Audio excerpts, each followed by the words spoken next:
સરદાર પટેલ વિદ્યાભવન, નાના વરાછા, સુરત. ધોરણ 12, વિષય વાણિજ્ય વ્યવસ્થા અને સંચાલન. આજે આપણે જોશું કર્મચારી વ્યવસ્થા. આપણે જાણીએ છીએ કે ઔદ્યોગિક ક્રાંતિ થઈ અને ઔદ્યોગિક ક્રાંતિ થવાને કારણે ઉદ્યોગોનો ઝડપથી વિકાસ થયો. ઉદ્યોગોનો ઝડપથી વિકાસ થયો, પરંતુ ઔદ્યોગિક વિકાસ કરવા માટેની કોઈ નિશ્ચિત પદ્ધતિ ન હતી. અને તેના કારણે શું થયું? તો તેના કારણે વધુને વધુ ઉત્પાદન કરવા માટે ખર્ચ ઓછામાં ઓછો કરવામાં આવતો અને ઓછામાં ઓછો ખર્ચ કરીને વધુથી વધુ નફો પ્રાપ્ત કરવામાં આવતો.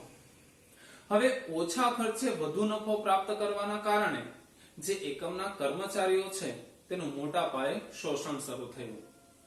પરંતુ સમયની સાથે સાથે 19મી સદીમાં કેટલાક સંચાલકોને એવું લાગ્યું કે એકમની જે જળ સંપત્તિ છે, એકમની જે જળ સાધન સંપત્તિ છે, તેના કરતા એકમમાં કામ કરતા જે જીવંત કર્મચારીઓ છે તે વધુ મહત્વના છે. અને તેના કારણે સમય જતા કર્મચારી માટે ભરતી, પસંદગી, બઢતી, બદલી, તાલીમ, વિકાસ વગેરેની પ્રક્રિયાઓ શરૂ કરવામાં આવી. હવે આપણે જાણીએ છીએ કે કર્મચારી એ એકમના હાથ અને પગ છે. કર્મચારી વિના એકમનું કોઈ પણ કાર્ય થઈ શકશે નહીં, કારણ કે એકમમાં જે કંઈક યંત્ર છે એ યંત્રને કાર્યરત કરવા માટે, એને ચલાવવા માટે કર્મચારી જોઈએ છે. ગમે તેટલું શ્રેષ્ઠ આયોજન કરવામાં આવે, ગમે તેટલું શ્રેષ્ઠ વ્યવસ્થા તંત્રની રચના કરવામાં આવે, પરંતુ જો એકમમાં યોગ્ય કર્મચારી ન હોય તો ધાર્યું પરિણામ પ્રાપ્ત કરી શકાતું નથી, એકમના ધ્યેયને સિદ્ધ કરી શકાતા નથી. આથી સંચાલનના 5 કાર્ય છે: આયોજન, વ્યવસ્થા તંત્ર, કર્મચારી વ્યવસ્થા અને દોરવણી. આ 5 કાર્યમાં કર્મચારી વ્યવસ્થા એ સંચાલનનું એક મહત્વનું કાર્ય છે. હવે કર્મચારી વ્યવસ્થા એટલે શું? તો કર્મચારી વ્યવસ્થા એટલે કર્મચારી મેળવવા, કર્મચારી કેળવવા અને કર્મચારી જાળવવા. આ તો મર્યાદિત અર્થમાં થયું. કર્મચારી વ્યવસ્થાની વિસ્તૃત વ્યાખ્યા શું છે? તો કર્મચારી વ્યવસ્થાની વિસ્તૃત વ્યાખ્યા છે કર્મચારીની પસંદગી, ભરતી, બઢતી, બદલી, તાલીમ, વિકાસ અને નિવૃત્તિ પછીના કાર્ય કરવાની જે વ્યવસ્થા છે એ વ્યવસ્થાને કર્મચારી વ્યવસ્થા તરીકે ઓળખવામાં આવે છે. વ્યાખ્યા એકવાર આપણે ફરી પાછા જોશું કે કર્મચારી વ્યવસ્થા એટલે શું? તો કર્મચારી મેળવવા, કેળવવા અને જાળવવાની પ્રવૃત્તિ ને કર્મચારી વ્યવસ્થા તરીકે ઓળખવામાં આવે છે. બીજી વ્યાખ્યા કે કર્મચારીની ભરતી, પસંદગી, બઢતી, બદલી, તાલીમ, વિકાસ અને નિવૃત્તિ પછી ના કાર્ય કરવાની જે વ્યવસ્થા છે એ વ્યવસ્થાને આપણે કર્મચારી વ્યવસ્થા તરીકે ઓળખીએ છીએ. તો ચાલો આપણે કર્મચારી વ્યવસ્થાનો વિગતે અભ્યાસ કરીએ. કર્મચારી વ્યવસ્થા કોઈ પણ ધંધાકીય એકમ કર્મચારી વિના નકામું છે. કર્મચારી વિના કોઈ પણ એકમ કાર્ય કરી શકતું નથી, કારણ કે કર્મચારીને એકમના હાથ અને પગ તરીકે ઓળખવામાં આવે છે. હવે કર્મચારી વ્યવસ્થા એટલે શું? તો કર્મચારી વ્યવસ્થા એટલે કર્મચારી મેળવવા, મેળવેલ કર્મચારીને કેળવવા અને કેળવેલ કર્મચારીને એકમમાં જાળવી રાખવા એટલે કે જાળવવા. કર્મચારી મેળવવા, કેળવવા અને જાળવવા ની જે પ્રવૃત્તિ છે તેને કર્મચારી વ્યવસ્થા તરીકે ઓળખવામાં આવે છે. આ કર્મચારી વ્યવસ્થાની એક મર્યાદિત વ્યાખ્યા છે. હવે આપણે જોશું કર્મચારી વ્યવસ્થાની વિસ્તૃત વ્યાખ્યા. તો કર્મચારી વ્યવસ્થા એટલે શું? તો કર્મચારી વ્યવસ્થા એટલે કર્મચારીની ભરતી, પસંદગી, તાલીમ, બઢતી, બદલી અને નિવૃત્તિ સંબંધિત કાર્ય કરવાની વ્યવસ્થા તેને કર્મચારી વ્યવસ્થા તરીકે ઓળખવામાં આવે છે કે સર્વપ્રથમ તો કર્મચારીની ભરતી, તેમની પસંદગી કરવી, તેમના માટે તાલીમ અને વિકાસની વ્યવસ્થા કરવી, તેમના બઢતી અને બદલીના કાર્ય કરવા અને તેમને નિવૃત્તિ સંબંધિત જે કાર્ય કરવામાં આવે છે આ દરેક કાર્યનો સમાવેશ કર્મચારી વ્યવસ્થામાં થાય છે. હવે કર્મચારી વ્યવસ્થાની કુલ 7 લાક્ષણિકતા છે. એમાં સર્વપ્રથમ લાક્ષણિકતા કઈ છે તો સંચાલનનું અગત્યનું કાર્ય. હવે મેં તમને અત્યારે જણાવ્યું કે સંચાલનના મુખ્ય 5 કાર્ય છે. એમાં પ્રથમ કાર્ય છે આયોજન, બીજું કાર્ય છે વ્યવસ્થા તંત્ર, ત્રીજું કાર્ય છે કર્મચારી વ્યવસ્થા, ચોથું કાર્ય છે દોરવણી અને પાંચમું કાર્ય છે અંકુશ. આ જે સંચાલનના 5 કાર્ય છે એ 5 કાર્યમાં અગત્યનું કાર્ય જો હોય તો તે છે કર્મચારી વ્યવસ્થા. સંચાલનના અન્ય કાર્યની જેમ કર્મચારી વ્યવસ્થા પણ સંચાલનનું મહત્વનું અને અગત્યનું કાર્ય છે. કારણ કે કર્મચારી વિના એકમમાં કોઈ પણ કાર્ય થઈ શકતું નથી. એટલા માટે જ કર્મચારીને એકમના હાથ પગ તરીકે ઓળખવામાં આવે છે. તો સંચાલનનું અગત્યનું કાર્ય, સંચાલનના 5 કાર્યો છે. અન્ય કાર્યની જેમ એટલે કે આયોજન, દોરવણી કે પછી અંકુશ કે વ્યવસ્થા તંત્ર, આ અન્ય કાર્યની જેમ કર્મચારી વ્યવસ્થા પણ સંચાલનનું ખૂબ જ મહત્વનું અને અગત્યનું કાર્ય છે. કારણ કે કર્મચારી વિના એકમમાં કોઈ પણ કાર્ય થઈ શકતું નથી, ઉત્પાદન કરી શકાતું નથી. ત્યારબાદ આપણે જોઈએ બીજું કાર્ય કે કાયમી પ્રક્રિયા છે. કર્મચારી વ્યવસ્થાને કાયમી પ્રક્રિયા તરીકે ઓળખવામાં આવે છે. એકમની જ્યારે શરૂઆત કરવામાં આવે એ એકમની શરૂઆતથી એકમના અંત સુધી કર્મચારીની જરૂરિયાત ઊભી થાય છે. કોઈ પણ કાર્ય કર્મચારી વિના થઈ શકતું નથી. આથી એકમના પ્રારંભથી કર્મચારીની જરૂરિયાત ઊભી થાય છે અને એકમના અંત સુધી કર્મચારીની જરૂરિયાત રહે છે. આથી એમ કહી શકાય કે કર્મચારી વ્યવસ્થા એ કાયમી પ્રક્રિયા છે.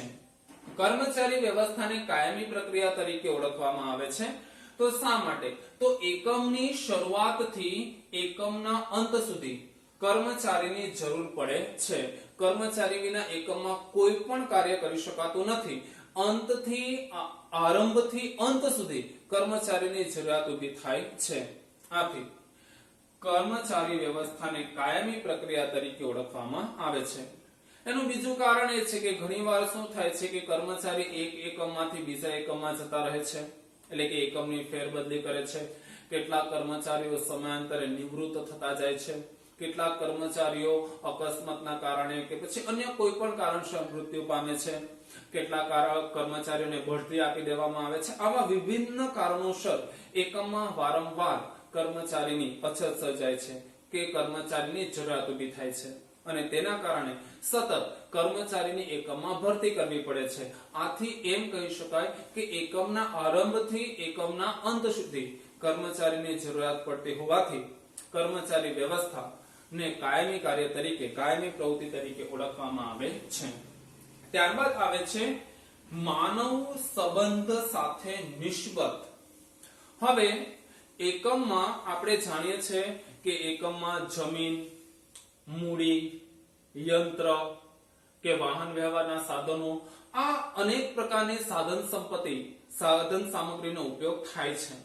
પરંતુ ઉત્પાદન પ્રક્રિયાનું એકમાત્ર જીવંત માધ્યમ હોય તો તે છે કર્મચારી. અને કર્મચારીને પોતાનું આત્મસ્વમાન હોય છે, આત્મસન્માન હોય છે, તે લાગણીશીલ હોય છે. આથી એકમમાં જે કોઈ કર્મચારી કાર્ય કરે છે, કામ કરે છે, તેમની સાથે હંમેશા લાગણીસભર અને માનવતાભર્યો વ્યવહાર કરવો જોઈએ. કારણ કે ઉત્પાદનના અન્ય સાધનો છે તેને લાગણી નથી, તેને પોતાનું સ્વમાન નથી, પરંતુ કર્મચારી એકમાત્ર જીવંત માધ્યમ છે ઉત્પાદનનું અને તેને લાગણી અને સ્વમાન છે. આથી તેમની સાથે હંમેશા લાગણીભર્યો વ્યવહાર કે પછી લાગણીભર્યો વ્યવહાર કે તેની સાથે માનવતાભર્યો વ્યવહાર કરવો જોઈએ. તો માનવ સંબંધ સાથે નિષ્પદ ધંધાકીય એકમમાં ઉત્પાદનનું એકમાત્ર જો જીવંત સાધન હોય, જીવિત સાધન હોય તો તે છે કર્મચારી.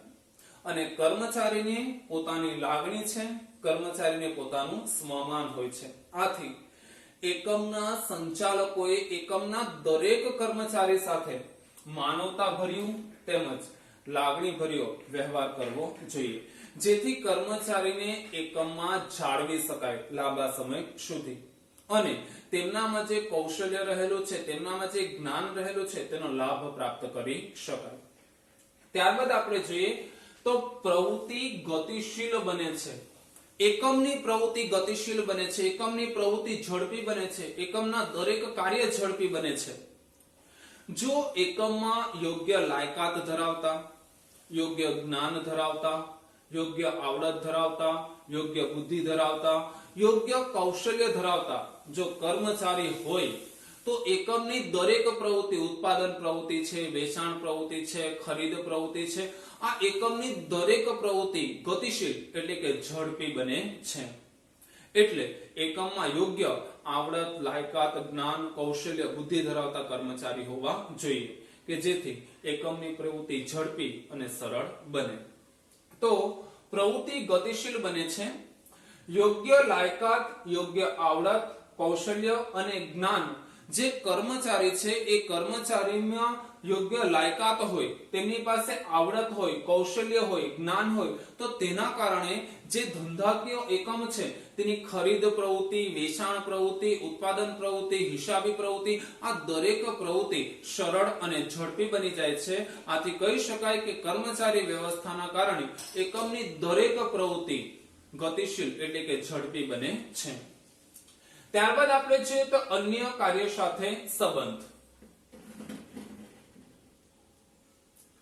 હવે અગાઉ પણ મેં તમને કીધું છે કે સંચાલનના 5 કાર્ય છે. એમાં સર્વપ્રથમ આયોજન કરવામાં આવે છે, સંચાલકો આયોજન કરે છે.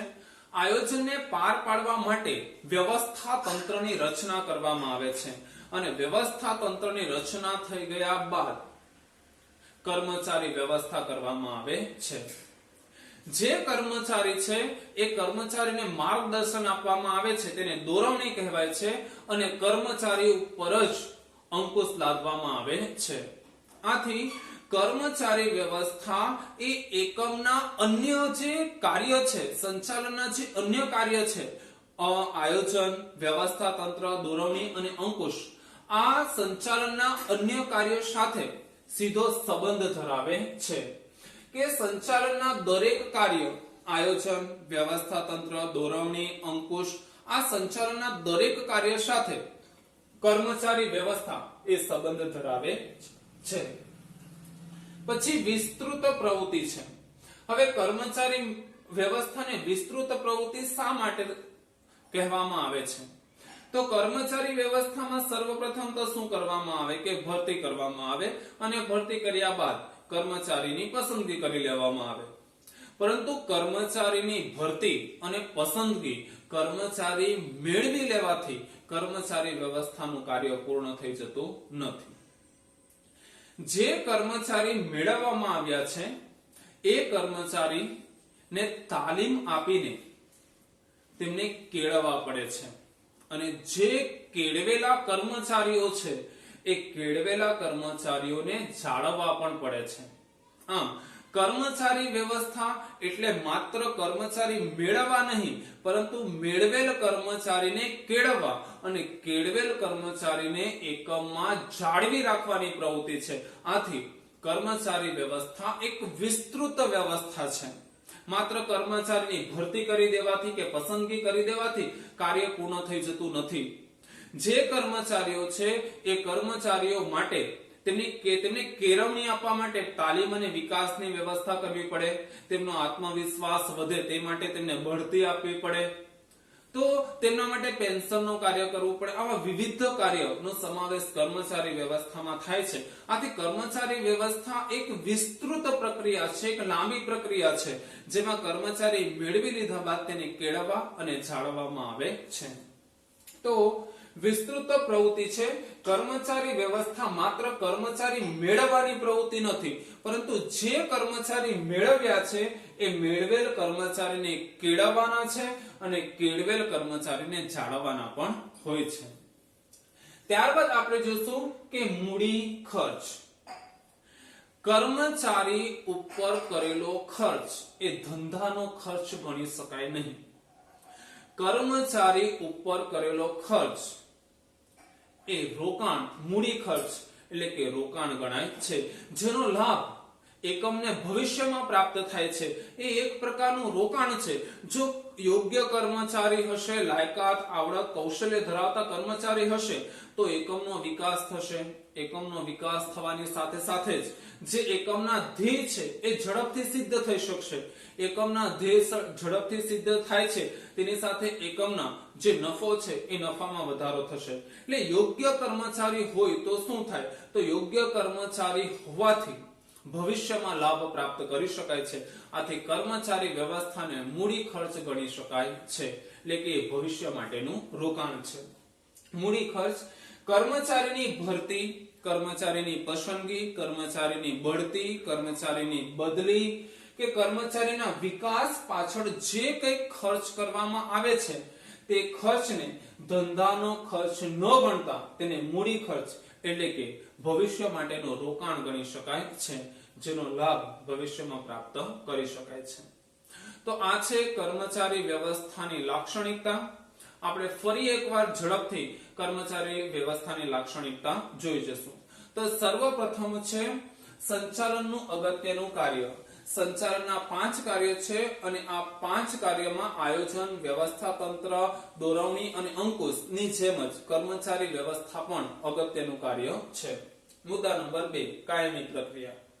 એકમના આરંભથી એકમના અંત સુધી કર્મચારીની જરૂરિયાત ઊભી થાય છે. આથી કર્મચારી વ્યવસ્થા એક કાયમી પ્રક્રિયા છે. ત્રીજું છે માનવ સંબંધ સાથે નિસ્બત. કર્મચારી એ એકમમાં એકમાત્ર ઉત્પાદનનું જીવિત માધ્યમ છે. આ કર્મચારીને લાગણી અને સ્વમાન છે. આથી કર્મચારી સાથે હંમેશા લાગણીભર્યો, માનવતાભર્યો વ્યવહાર કરવો જોઈએ. એ આવકાર્ય છે, કારણ કે કર્મચારીના ઉપયોગ થકી જ એકમ લાભ પ્રાપ્ત કરી શકે છે કે ધ્યેય સિદ્ધ કરી શકે છે. ત્યારબાદ આવે છે પ્રવૃત્તિ ગતિશીલ બને છે. જો એકમમાં યોગ્ય લાયકાત, આવડત, બુદ્ધિ, જ્ઞાન, કૌશલ્ય, ચાતુર્ય ધરાવતા કર્મચારી હોય તો એકમની ઉત્પાદન પ્રવૃત્તિ, ખરીદ પ્રવૃત્તિ, વેચાણ પ્રવૃત્તિ, હિસાબી પ્રવૃત્તિ, આ દરેક પ્રવૃત્તિ ગતિશીલ એટલે કે ઝડપી અને સરળ બને છે. ત્યારબાદ અન્ય કાર્ય સાથે સંબંધ.